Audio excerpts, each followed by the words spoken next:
Hey, welcome back to the podcast, everybody. On today's episode, we're going to talk about one thing that we all do every single day. Here he goes with the tease again. Yep. And then we'll talk a little bit about another thing that we all do every single day, all day. And then maybe another thing that we all do every day, single day, every day. Anyway. Just these guys. Obviously, you have no idea what we're talking about today. And it's going to help you if you will take these things that you do every day a little more serious, a little more intentional, a little more beneficially. And that's Pastor Mike. Join him at Grace Point on 9035 West Central. And that's Dr. Parker. I don't know what your address is here. So, don't join me. Before we get started, don't be coming over here. Before we get started, I have a story I want to share from yesterday where the Lord had just an amazing amount of protection over my stupidity. And it's amazing how often he's doing this these days. And I blame it on two things. I blame it on lack of sleep and mouth breathing. And so there's a combo. Yeah. I'm driving up on 96 Highway, which if you're not from the Wichita area, 96 Highway is a busy highway. Yeah. Lots of traffic. It was during rush hour. Mm-hmm. And I had two folks with me. I had my buddy Brad, and I had a wonderful lady named Elaine. And she was in the back seat because we had picked her up and we were taking her to where her car was downtown, and she was going to pick her car up. And anyway, people don't care. Long story. So I'm sitting there driving along on 96 Highway, and I'm listening to these two over here talking to each other about how they don't ever take the highways anymore. It's too unsafe. People are crazy. And if someone hits you doing 80, you're going to die. If someone hits you doing 20 down on the normal roads, it's just a wreck, a little fender bender. And I'm sitting there going, I'm giving you guys a ride. Yeah. We're going to get where we're going to go. We're taking the highway. I got time for all this. Yeah. So we're cruising down the highway, this dangerous highway. And we get her dropped off and we get all that done. And then we were headed to the storage unit to pick up some tools to run back out to a job back out east. And we pull in, Brad gets out of the truck and he looks back, flat tire. So we got a flat tire just as we pull into the last bit of the air as I go walking around to the tire. The last bit of the air comes out of the tire. So we had run over, and I could immediately see in the tread, thank goodness it was in the tread, a big old piece of flat metal that we had run over. And so this could have happened on 96 Highway. We could have had a blowout while they were talking about how dangerous it was for us to be up there. And in my mind, I'm thinking, can you guys just be quiet? Right. And so I looked so the beautiful thing is that now we've got a flat tire where all my tools are. Hey. We're at the storage unit where all my tools are. But I can't find my jack, the jack to be able to get this sucker lifted up. And so I did find my, I don't know what they're called, hijack or something like that. It's a big old tall one that's too tall to fit underneath where it's supposed to go. Right. And so we had this bright idea to stick it in the hitch, in the square opening of the hitch receiver, the receiver. And so we stick it in there, and I start cranking up on this thing, and the back of the truck is now going up. Now, this is a PSA. This is not how you change a tire, people. Don't do this. I'm telling you, I was doing this because I have a lack of sleep and I'm a mouth breather. And so I'm jacking this thing, and now the whole thing is going up. And I'm also thinking to myself, we're on in storage units, the concrete slopes, and it slopes two directions to the middle so the water will flow out. And my truck is at a little bit of an angle. And I'm going, Brad, do you think this thing's going to shift over to the right if I keep going? He's going, no, it'll be fine. Well, at one point, as soon as those both tires come off the ground. It shifts over. And now I've rushed around to the side. I'm holding onto the side of the truck, and he's down there trying to get the lug nuts put back on real quick. and then we let it back down, and I pull out a little bit, and I try to get on the level surface, and we do it again. Same thing. Stick it back in there. Lift it, and as soon as it gets up, it shifts again. It shifts again. And here's the thing. You can put the parking brake on, and that's a smart thing to do, but it doesn't really do anything to the front tires. So that don't even help. And so it starts to shift again. So we find ourselves in the same exact predicament. And so we finally get it back down. And then I go rummaging through the storage unit, and I find the regular little hydraulic jack. The actual job, the tool for the job. Exactly. And then I get up underneath the truck and I stick it under the axle where it goes. It was amazing how easy it was. And safe, by the way. Very safe. So we got it all changed. Everything worked out great. Redneck engineering right here, folks. Yeah. So the Lord saved us up on 96 Highway. And then he also kept us from being so stupid that we hurt ourselves when we were changing the tire. But yes, I'll jack it up by the trailer hitch. You hold it steady, then I'll run around. Yeah, I'm telling you right now, it should have been filmed. If we would have had that filmed, we would have made some money. But it was pure stupidity. Black and white. Yep. It was stupidity. But there's two things that we do every day. I think you want to move on from this. Yes, I do. I keep trying to take you back to Benny Hill. No, I'm trying to get out of here quickly. But there's two things that can give us brain fog. A red-green episode. Yes, that tend to lead us to do things like we did. I say we yesterday, and that is a unhealthy sleep routine. Yeah. Unhealthy sleep environment, unhealthy sleep patterns, and literally mouth breathing. I've been checking into this whole breathing and how critical breathing is. And so we'll talk about that next week. Every week is going to be, we'll talk about that next week. Well, kind of breathing was last week, but you don't remember because you didn't sleep well since then. Well, I want to go deeper into breathing. Okay. But yeah, today we're going to talk about just how important sleep is. And to show you how important sleep is, Mike has already forgotten my topic number one of the day is weigh in. Well, you didn't say where you're at. Oh, I was saving it for for our real reaction on the show. Mike is, and to catch you up, Mike has made a goal of losing some weight by July 4th, and he has been steady and he's been committed. And he started out at 224.8, and here probably at 230 the week or two before he started telling me about it. He is now, as of today, down to 216.8. And this is after a couple of weeks of a lot of fantastic celebration with the birth in the family of your new granddaughter, and all that goes with it, and the tres leche cakes that you've been chowing down on for breakfast. So Mike is down to 216.8 this morning, and Lance has changed his goal from losing weight with Mike to meeting him in the middle. Ah, that's what it is. So I started this whole thing at 192.6. This morning, I'm up to 192.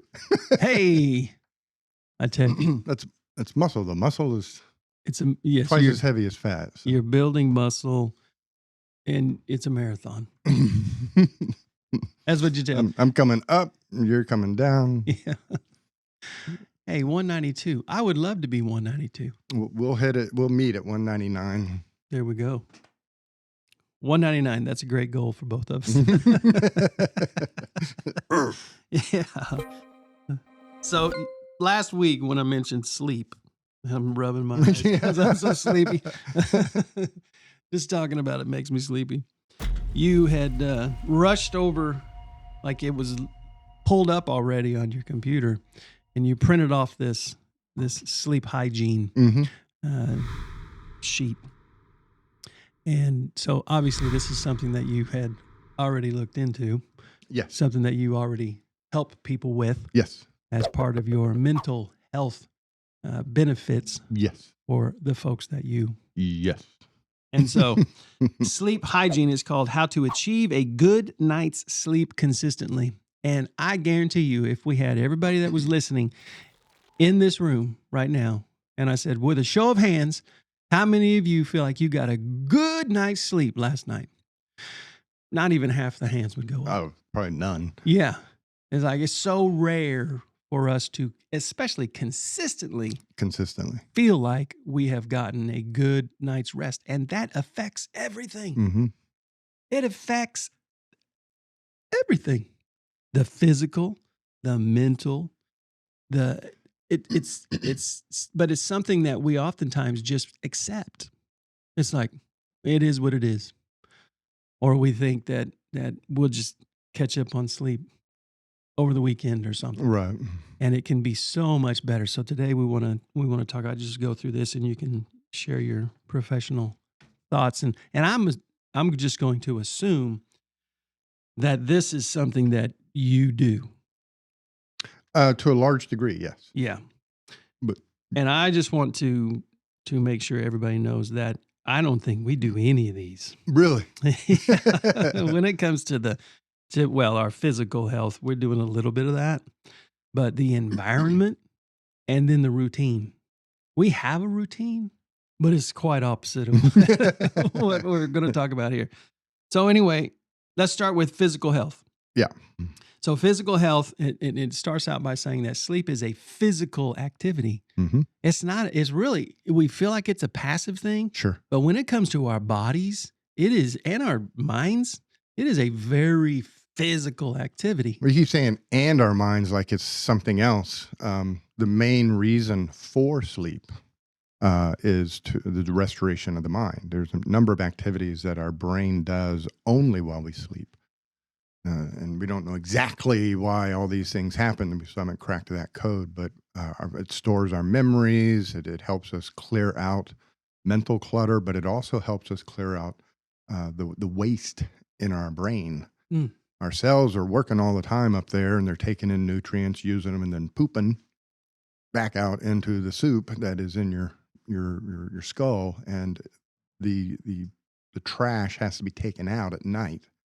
And there are certain neural pathways, certain pathways along your cerebral cortex through the venous arterial system, something like that, Mm-hmm. where it is actually removing the bad stuff that's in the brain, but that only happens during like stage 3 of sleep. So there's a lot of literally physical restoration that is occurring in our brain when we sleep. And when we don't sleep, our mind becomes cluttered, but also our brain becomes backlogged. Mm. It has to be repaired every night, and if we're not sleeping well, we're not getting good brain restoration. Mm.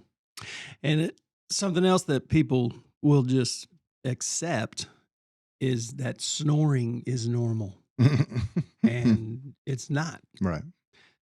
We're literally choking the air off from benefiting our brains, Mm-hmm. from benefiting our bodies.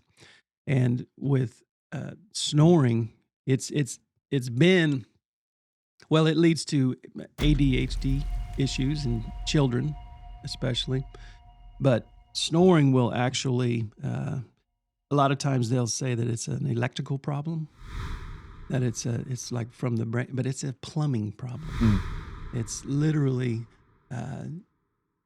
it's a relaxation of, what's the muscle called, that relaxes and it literally chokes us off. And then we think that, okay, well, now I got to go get a CPAP machine or whatever, which is fine. I guess that's one of the things that we can do. But it can start with some physical activity during the day. Sure.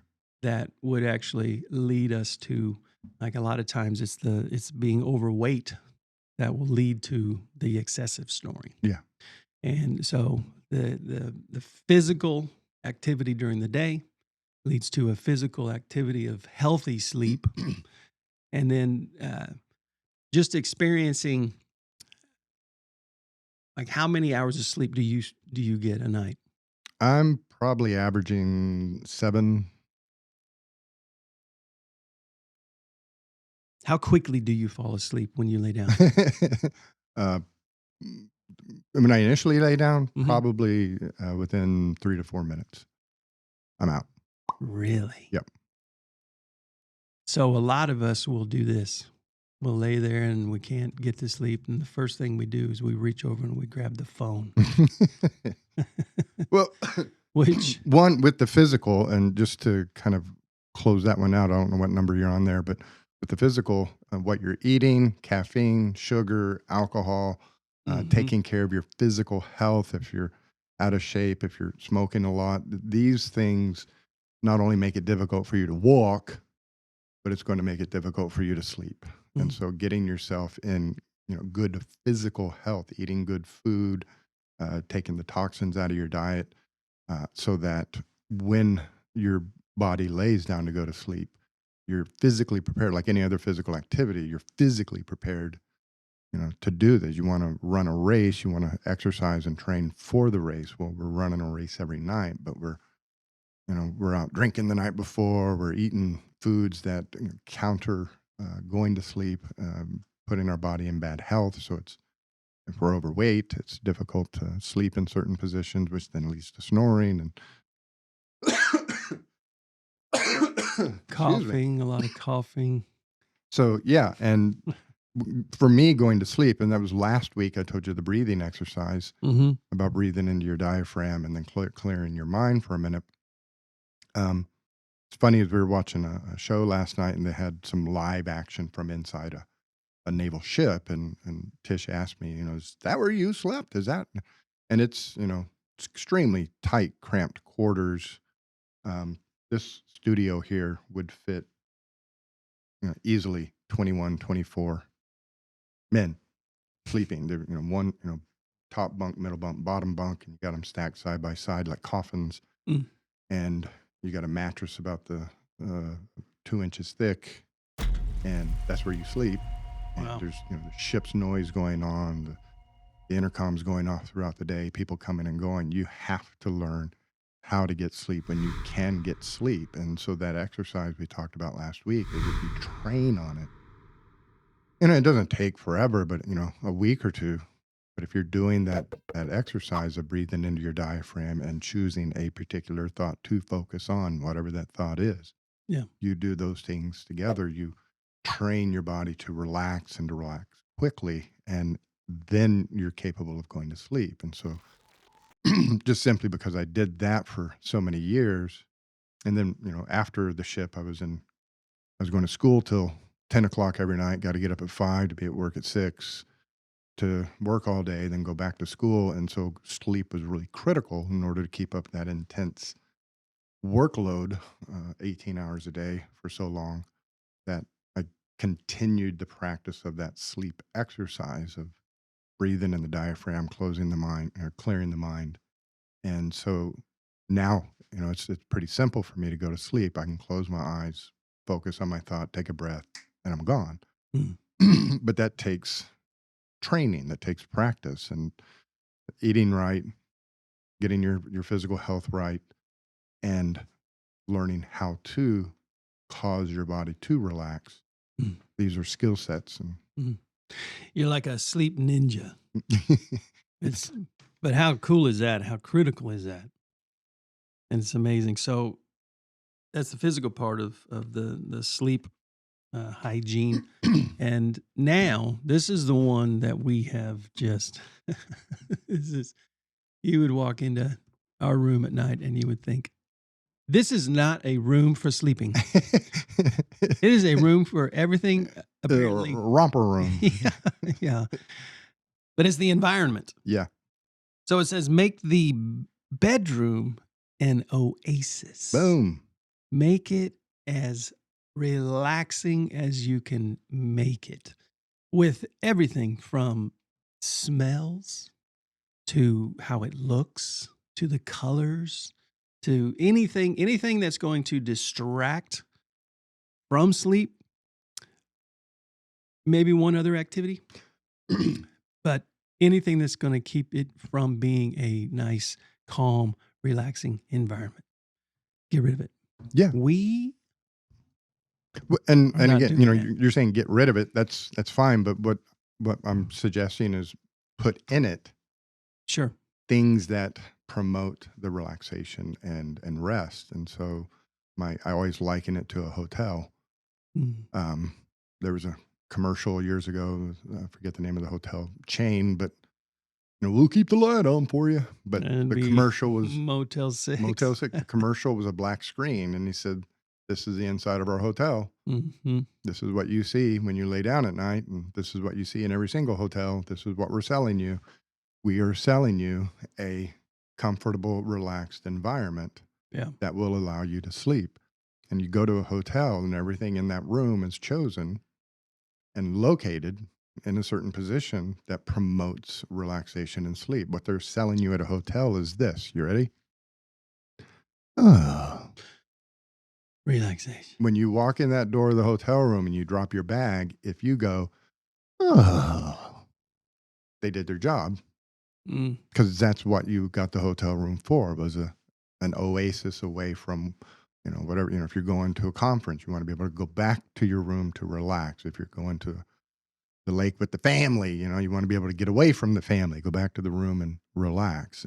And that's what hotels sell. And the hotels, they don't have the dirty laundry sitting in the floor and the. Well, it depends on where you're staying. If you choose to throw your stuff in the floor, but they usually have a closet around the corner where you can go put your stuff, and a big one with the ironing board in it where you can throw your dirty clothes. I mean, look at your environment that you're sitting in. Is it promoting relaxation and sleep, or is it promoting study? Sure. Is it promoting, video game playing? Is it promoting TV watching? So make the environment something that promotes sleep and relaxation. Make it the oasis. You got other rooms in the house for TV watching, for video game playing, for studying, for books, for workout, for laundry. Sure. Yeah. And so again, this is only for those who want a better night's sleep. Yeah. Take everything out of your room, strip it bare. Sure. Scrub the carpet, and then only put back in that room what you believe will help you sleep that night. Yeah. Get you some new curtains, paint a wall, nice color. Leave the TV in the living room. So we got the physical part of this, and then we got the environment part of this. And then finally, we got the routine of all this, which essentially is the consistency of even preparing. That's a big part. That's what one of the things I really liked about this was the preparation the night before to go to bed. That it's actually something that can calm your mind. You can feel more relaxed because you're more prepared for the beginning of the day after you have had a good night's rest. And so, talk a little bit about the routine. Well, most of us as adults, most of us, present company accepted, but most of us as adults, we live our life and we're doing things and we're watching TV and we're scrolling on Facebook and we're, la, la, la. And then we look at the clock and see what time it is and say, oh, I got to go to bed. And we jump in the bed, and then we lay there for another 2 hours wondering why we can't go to sleep. Yeah. Well, we have been highly stimulated all the way up until 11 p.m., and unless you develop the sleep ninja skills I have, it's really, really difficult to just jump into bed and sleep. Yeah. So I always liken it to children. If you've ever had children or borrowed a few, there's a daily routine that we all go through as parents. Sure. That is designed with one specific goal, And that is to get the kid in bed at 8:30 and asleep and sound asleep so that you have some time to yourself. So they come home from school. First thing you do is you say, run outside and play. Yeah. And you make them go burn off energy. And then you bring them in and you give them a snack to help them start to focus, because the next thing you're going to have them do is get your homework done. Why do you want them to get the homework done now? Because you don't want to hear about it when it's bedtime. Mm-hmm. And then after they get their homework done, you tell them, wash your hands, get ready for dinner. You want them to have a full belly so that at bedtime, they're not saying, I'm hungry. Mm-hmm. And then after supper, you tell the kids, all right, go get a bath, brush your teeth, put your PJs on, and I'll check your toothbrush. And when you're done, come on out and we'll sit down and read a book. And you bring the kid out, you check their breath. Right. You dim the lights, you get out a book, and you sit there in the living room and you read the book to them, and they snuggle up in your arms. And after you finish the book, which is usually 20 to 30 minutes, oh, look, Mr. Brown can do. He can go like a cow. He can go moo moo. Once you get that done, the kid is all snuggled up and warm and beginning to yawn. And then you take him and you lay him in the bed and you kiss him goodnight. And it's 8:30 and they go to sleep. That is the exact opposite of what we do as adults. It's a fact. So taking that concept of a transition from daytime to nighttime, from awake time to sleep time, and building that routine in. And I think in the handout I gave you, it's about an hour-long period where you transition. You set a bedtime, and then you back up an hour, and that's when an hour before bedtime, you shut off the TV. You start getting stuff set out for the next day, your homework. Anything that needs to be done for tomorrow, you get it set out, you get it ready to go so that you are now done with the day. And even setting out your clothes, if you want to set out your clothes so you don't have to think in the morning and look for your socks because you've set them all out. So you can go to bed, you can turn the day off and turn your attention towards bedtime. And what's next after you get everything organized and set up for the next day? Shower. Take a shower, please. Go get a nice hot shower. It relaxes the body. It also signals an end to the day. And when you get done, you put on your PJs. And if you wear your PJs 2 or 3 days in a row, like I do, they start to stink. But this smell is nighttime smell. So the shower relaxes you. You put on your PJs, that relaxes you. And then it's about 30 minutes for bedtime now. So get something light to read. Go sit in the living room. Do not lay in the bed. Go to the living room, go to the den, sit in a chair near the bed, and read a little bit. Not on a computer, not on a laptop, not on a tablet. The electric light is stimulating your brain to wake you up. It's a conspiracy. Get a paper, book, maybe even, hey, a Bible. Wouldn't that be something?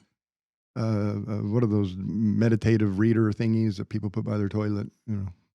Daily meditations. Yeah. Get something paper. Little devotional. Read it. Yeah. For 20, 30 minutes. Then, as bedtime approaches, go get in bed, lay down, turn out the light, and do the breathing, and focus on your thought. And so this allows you to, start winding the body down. If you're going to have exercise in your life, that's great, but make it a couple hours before all this begins. So either work out in the morning or work out, 5, 6, 7 at night, so that you can start this transition routine.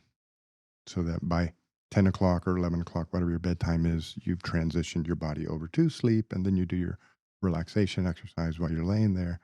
And the goal is you do this consistently, and then the routine starts to take on the power to bring about relaxation until you get like me, where you're like, what time is it? Oh, it's getting bedtime. I'm getting tired. Just knowing what time it is. Yeah. starts to bring on relaxation, and then come out of the shower, your body's tired, and you go to pick up something to read, and you start yawning, and then by the time you lay in bed and take that first breath, you're out. Well, I tell you, this is something that, people will talk for, excuse me, years about how they deal with chronic stress. They deal with inflammation. This is one of the most important things that can start to relieve and control stress. Well, think about how many times you've had massive headaches, and then you end up having to go to bed, and you wake up the next day, your headache's gone. Mm-hmm. I mean, or you've just had a really, really stressful day so bad you wanted to cry, and you ended up going to bed, and you wake up the next day, and you're ready again to face the day. Yeah. It's a critical part of your physical health and mental health. Yeah. Is to be able to get a good night's sleep. There's physical restoration, there's mental restoration that goes on during the sleep. Yeah. And God designed us this way. He designed us to need this rest and recovery for the next day. That's why Genesis starts out in the beginning, and then it goes on a daily routine of telling us how he created good stuff. This is, if you take this seriously and intentionally, your life will improve. We try to say something valuable each and every week that's going to help improve your life and your mental health. That's a big one. That's huge. Yep. Hugh among us, thank you, Doc. Go get yourself some good sleep. Heck yeah. We are looking forward to a good night's sleep. I think I just remembered his name. I'm Bob Bodine. I think it was Bodine. And we'll leave the lights on for you. Yeah.